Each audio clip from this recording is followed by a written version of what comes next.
Menteri Keuangan Purbaya Yudi Sadewa menyoroti penanganan kasus impor baju bekas ilegal yang selama ini hanya berujung pada pemusnahan barang dan hukuman penjara bagi pelaku.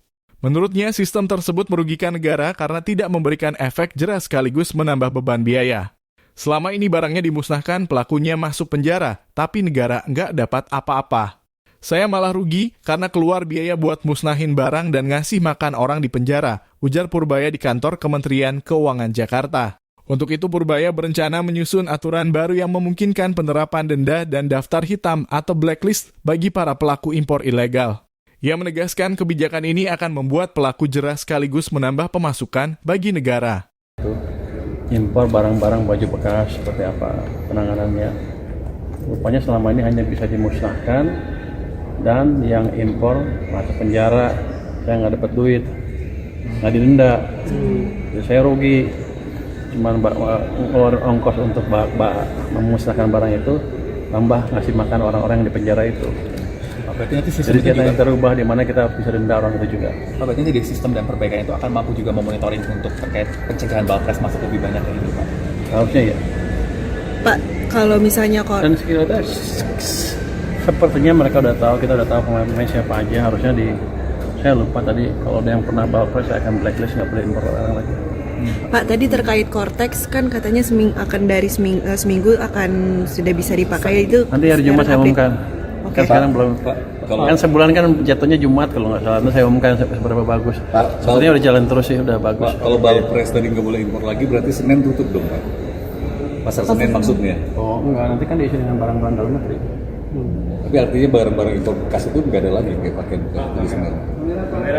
Padahal itu ada UMKM kan? kecil juga yang dimanfaatkan. Lo pengen menghidupkan UMKM ilegal. Bukan itu tujuan kita. Kita tujuannya menghidupkan UMKM yang legal yang juga bisa menciptakan tenaga kerja di penyerapan, di sisi produksi di sini. Jadi kita ingin hidupkan lagi produsen-produsen tekstil dalam negeri. Pak Purbaya dengan OJK kan ngobrol apa?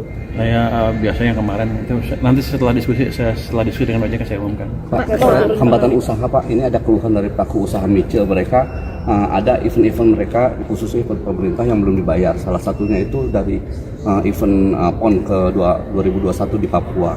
Nah ini gimana Pak, bendahara negara Pak menanggapinya Pak? Nanti saya cek deh seperti apa. Tapi kan ini 2021 saya belum tahu, belum sampai ke saya juga. Saya juga dulu pernah dengar bahwa ada kontraktor dari kementerian yang nggak dibayar juga kan. Saya mulai itu sampai mana?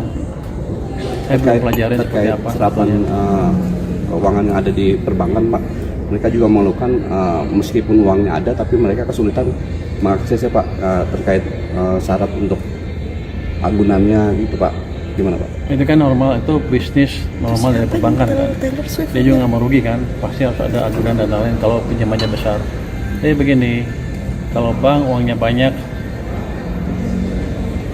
push faktor untuk mereka untuk menyalurkan lebih besar dibanding sebelumnya. Karena kalau enggak dia bayar ke saya bunga kan, rugi dia. Dia akan cari keseimbangan yang pas saya pikir.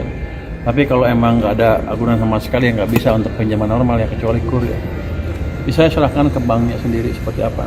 Mereka akan menentukan resiko dari pinjaman yang mereka berikan. Jadi saya pakai kemampuan bank untuk menilai kredit supaya penyalurnya seaman mungkin. Ya. Terima kasih ya, kita mau ketemu.